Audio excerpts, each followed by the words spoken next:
أحد موزعي السيارات يقوم بربط أنا معرض مثلا أو مجموعة من المعارض، معرض سيارات، معرض سيارات، أنا بجي أشتري منك يا الموزع، تعطيني قائمة فيها سيارات غير مرغوبة عند المجتمع، ما يشريها عادة، وسيارات مرغوبة جدا.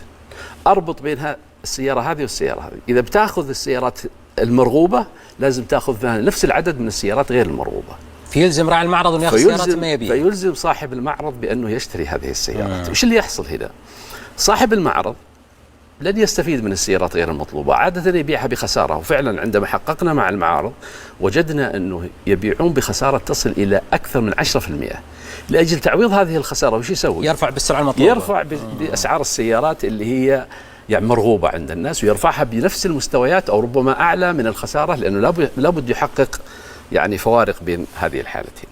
في حالة أخرى الموزع للسيارات فرض على المعارض أنهم يبيعون بسعر ثابت، وهم ثبتوا الأسعار، ولو حاولت أنك تخالف تعاقب من قبل الموزع، ما يعطيك السيارات.